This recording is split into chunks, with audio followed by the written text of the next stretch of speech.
Hello everyone and welcome back to my YouTube channel. My name is Maria.somarriba and I am a realtor in the beautiful sunny South Florida. In today's video, I'd like to talk to you about 5 things to consider before getting into the landlord-tenant business. But before we get into that, I'd like you to stop, subscribe to this channel, like this video, and comment below. As I was mentioning before, this video is addressed to all of you who are thinking about making your initial debut into the landlord-tenant business, meaning you want to buy your first property that you're going to be renting out. There's 5 things that are really important to consider that I'd like to share with you ahead of time, not to scare you or to discourage you, more just to educate you so that you can look out for that when you sign on that closing and when you're getting ready to start looking for your first tenant. So the first thing I'd like to mention, and probably to me the most important part, is the screening process of the tenant.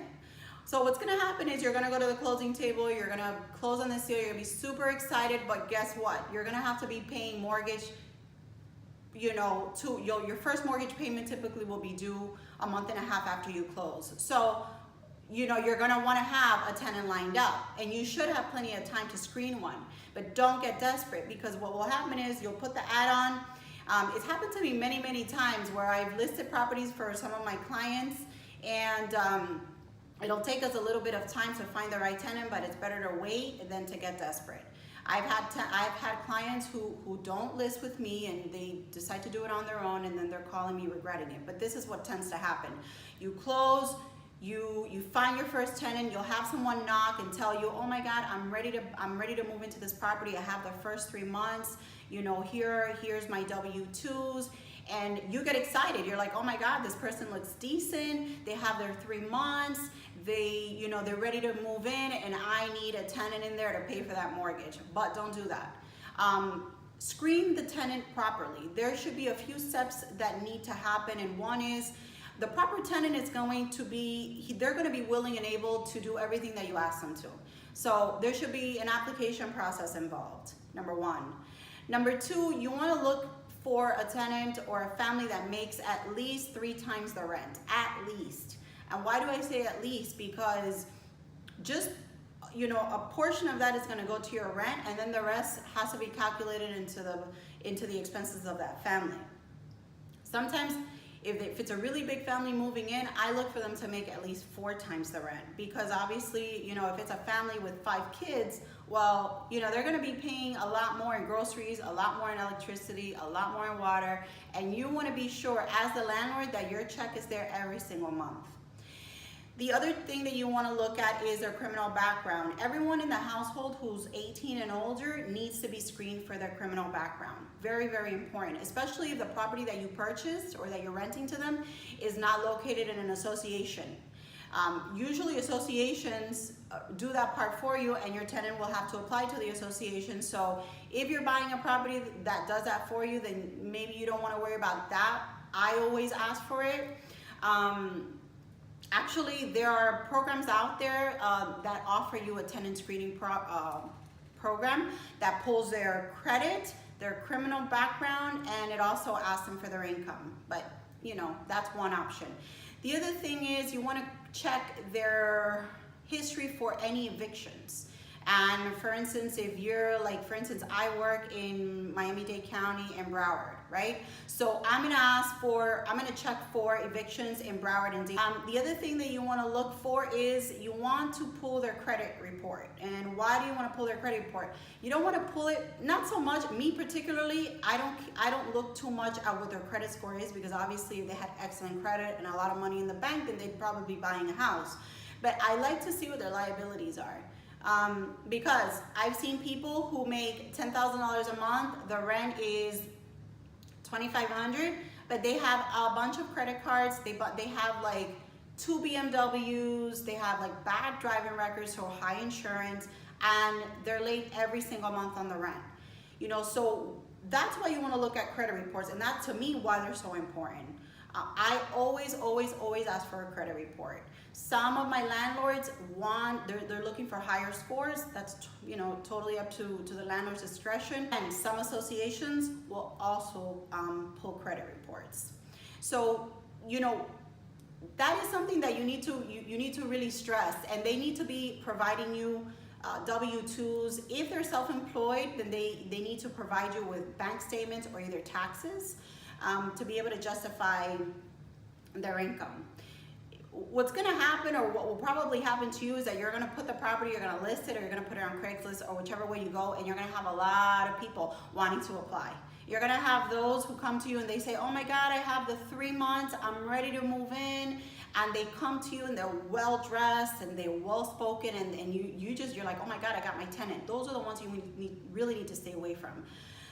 Because if they're not willing to go through the process like everybody else, and they're that desperate to get in, you need to stop for a minute and really look at that. I've had, again, in my 8 years of experience, I've seen a lot of that happen, and those tend to be the ones that are desperately needing to move, because guess what? They're getting kicked out of where they were before. So again, the number 1 is the screening process, the most important part. Rule number 2 is treat this like a business. It is a business.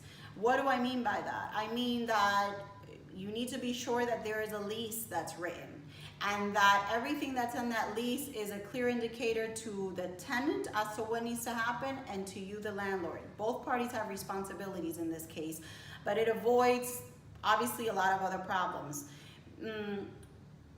What do I mean by that? So if the tenant is late on day 6, make sure that you're serving them with that 3-day notice. Don't let time pass. The more you do that, the more they'll take advantage, unfortunately, and the more money you will lose. And again, I'm doing this video on, on the perspective of a landlord. The other thing is, if there's pet deposits that need to be charged, don't let it slide. Don't be Mr. Nice Guy, because guess what? If their dog totally messes up the walls of that house, what do you have to hold on to? Nothing. All because you felt bad, you didn't want to charge them, they look like nice people. When it's time for them to leave, they're going to want their full deposit, and you have nothing to hold on to. And of course, at that you make an evaluation at that point. But pet deposits are important, and if you find out that they moved a pet in and didn't let you know, they're already breaking the lease. So very important, the leases, hire a real estate agent to help you with that, or either an attorney, or have your own lease, but very important that you do that. Also, what do I mean by that this is a business? Well, renting to friends and family, I will say, can be a little sticky. What happens in the event that you have a tenant, you have Aunt Susie living in the house, she's been there 5 years, and now the the market indicates that she should be paying $1,500 for rent, and she's paying only $1,100. Well, you're losing $400 every single month.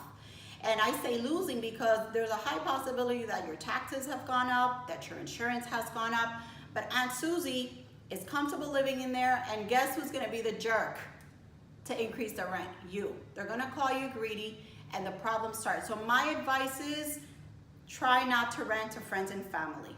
What happens if your best friend is renting the property and they're late every single month? Well, if it was anybody else, you'd probably charge them that $85 late fee, right? But if you do it to your best friend, they're gonna be like, oh, you're so greedy, you're so this. Avoid it altogether. This is what I mean by this is a business. My advice, stay away from it, but it's up to you how you wanna handle that part.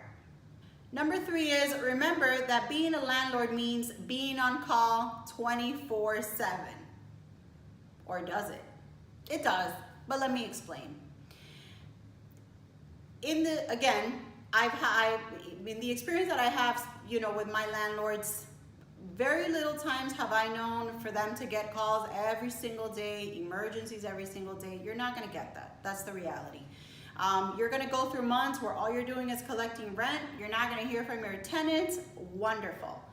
But the summertime might come around and the AC broke, or it's frozen because they didn't change the filter on time, or the electrician needs to be called over. 9 times out of 10, being on call 24/7 for you is gonna mean making sure you have a team that you can call out to the property.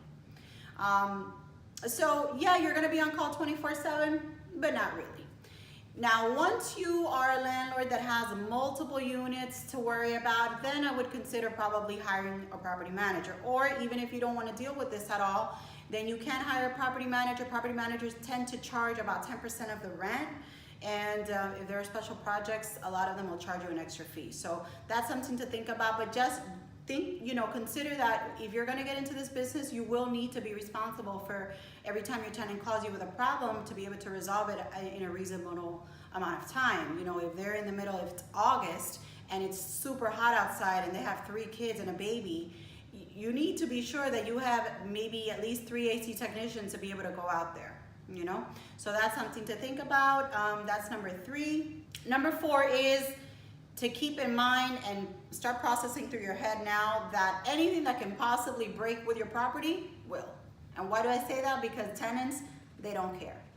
They're gonna rent your property, they're not gonna be careful, and chances are that if you don't process this idea beforehand, when you do your walkthrough, you're gonna be very, very disappointed, very upset. So my advice to you, number 4 is keep in mind that you must make this property tenant proof. And what do I mean by tenant proof? I mean, when you're laying down that floor, make sure that it's a durable floor, because the tenant's not gonna care that you just spent $8,000 on renovating that house and you put beautiful floors. They're not gonna care that you put a brand new refrigerator, that the microwave is new. They're still gonna slam the refrigerator door. They're still gonna drop pots accidentally on the floor. They're still going to heat up their food with the aluminum foil inside the microwave. Insurance policies are also very important. But anyway, back to what I was saying, you want to make sure that when you invest in the property, especially if you're buying a house that you have to renovate, make sure that you invest in high quality, durable materials instead of high-end breakable materials. Avoid glass doors. Also, make sure that the bathrooms have light fan combos so that when the tenant turns on the light, the fan also goes off in the bathroom. Why? Because when they're gonna jump in the shower, what happens? Moisture builds up, and what do we get from moisture? We get humidity, we get mold, we get a headache down the road, or we can even get a lawsuit. So that's something that a lot of properties now don't even have. Make sure that you include that in your property. Again, not to scare you, I mean, this is kind of part of the game of the tenant landlord game, but make sure that your houses, that you're putting materials in there where you don't have to switch or make major renovations after every tenant leaves. You want to make sure that when every tenant leaves, you're not having to, change floors again. You're not having to change bathrooms. That all you really need to do is touch up the paint, maybe change an appliance or 2, and clean it and bring it on to the next tenant. And that leads me to number 5. You'll need to have good communication and people skills as a landlord. And what do I mean by that? I mean that you need to be able to put your foot down when needed without being disrespectful. Always remember that people need to be heard. They like to feel acknowledged, and you need to be empathetic without being a pushover. It sounds a little tricky, but the truth of the matter is that as a tenant, as a landlord, you want to have open lines of communication with your tenant. You need to be accessible at all times. If there's a problem, you need to be able to listen to them. And I think that basic people skills are going to be necessary in any business that you get into. Remember that you're going to be dealing with all kinds of different personalities and egos and family types and customs, things that maybe you're not used to. You can't always be straightforward, stick to the contract, stop, minus all the small talk. You can't do that. Small talk really does go a long way, and those are things to keep in mind as a landlord. So the bottom line is communication skills. If you're not a good people person, I would recommend maybe taking a course on that. And I know it sounds, kind of crazy, but that is really something that you need to think about. Or if you really don't think that you want to deal with it, you have a terrible temper, you're not going to have patience, then hire a property manager. That's my best advice to you. And so these are the 5 tips that I wanted to share with all of you. Hopefully they'll help. Not to discourage anyone. I mean, renting is a great business. You're gonna have months that you're not gonna talk to your tenants at all, and all you'll be doing is collecting rent, right? That's what you want. But these things are gonna come up, and you need to be ready for them and have a plan in place. And with that in mind, I'd like to leave you all with the question of the day, and that is, what is keeping you from getting into the landlord game? Post your questions and comments below. Don't forget to subscribe, like, and share this video. Thank you all for watching, and I'll see you on the next video.